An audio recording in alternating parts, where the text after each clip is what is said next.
د پی ټی ایم منظور پښتین امن جرګه نن لومړنۍ ورځ ترسره شوه.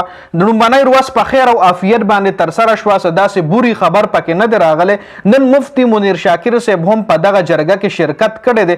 مفتي منیر شاکر په دغه جرګه کې څه خبرې کړي، څه تقریر کړی دی، خلکو نه څنګه حلفنامه ایشتلې وه، په هغې باندې هم تفصیلا خبره کوو. بل الیمین ګنډاپور دې جرګې حوالې سره خپل څه سروسز ورکړي دي، خپل څه خدمات د الیمین ګنډاپور دې جرګې حوالې سره دي، په هغې باندې هم تفصیلا خبره کو. خدا جرګه به درې ورځې جاری وي جی. د پی ټی ایم د طرفې د منظور پښتین د طرفې د امن جرګه به درې ورځې جاری وي. نن پکې لومړنۍ ورځ وه منظور پښتین امن جرګه نن ورځ په خیر او عافیت ترسره شوه. دا جرګه به مزید درې ورځې جاری وي. نن په جرګه کې مفتي منیر شاکر صاحب هم شرکت کړی و او مفتي منیر شاکر صاحب په دې جرګه کې ډېرې زبردست خبرې هم کړې وي، ډېر زبردست تقریر هم کړی او راټول چې څومره هم پښتانه دغه جرګې ته راغلو، ډېر ګڼ تعداد کې، ډېر زیات شمار کې ډېر پښتانه په دغه جرګه کې شرکت کړی جي. چې څومره هم پښتانو نو هغوی نه مفتي منیر شاکر صاحب یو واده، یو عهد، یو حلفنامه واغېسته.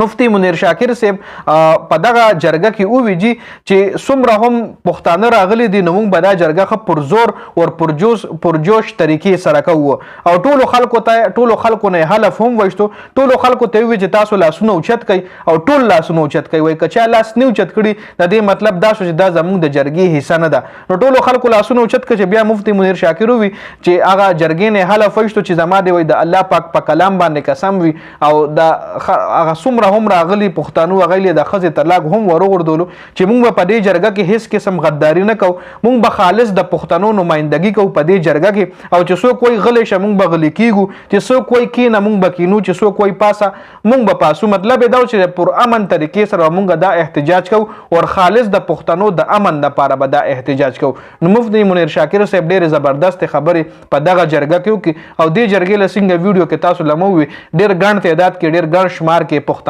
راټول شوي وو جي. خا د پی ټی ایم جرګې حوالې سره وفاق حکومت تاسو له معلومه ده چې مختلف حکمونه جاری کړي وو چې په دې جرګه د وفاق حکومت د طرفې بندیز هم لګېدلی وو، شیلنګ لاټي چارج پکې هم شوی چې پکې څه کسان شهیدان شوي هم وو، زخمیان پکې هم ډېر ګڼ تعداد کې وو.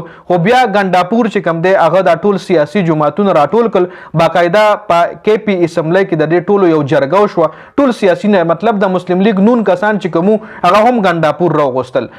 مسلم لیگ نون د طرف محسن نقوی راغلی او د پیپل پارټۍ کسان هم راغلي وو. یو جرګې وکړه او الیمین ګنډاپور په دغه جرګه کې دی لوي چې څنګه مطلب مونږ احتجاجونو له نه پرېږدي نو مونږ له غوسه راځي. نو داسې احتجاج کول، جرګه کول د پی ټی ایم د منظور پښتین دی حق دی او که مونږ د دی خلاف ځو نو د دی سره مونږ زیاتې کوو. نو چې څومره هم د پاټو راټول خلک وو هغه یې په دې خبره کنوینس کړل چې دی مونږ له پکار چې دی مونږ خپل احتجاج خپلې جرګې له پرېږدو. نو بیا هغه جرګه کې چې څومره هم راغلي خلک وو نو هغوی الیمین ګنډاپور ته دا اختیارات ورکړل چې د منظور پښتین چې کم موټیو ده د دوی چې کم مطلب مطالبات دي یا مذاکرات دي دا به ته کې. نو الیمین ګنډاپور به منظور پښتین پی ټی ایم سره مذاکراتو ته هم کینی او دا منظور پښتین چې کومه جرګه ده د پښتنو د امن دپاره نو دا جرګه به 2 ورځې مزید هم جاری وي. نن پکې لومړنۍ ورځ وه، 3 ورځې به دا جرګه وي جي.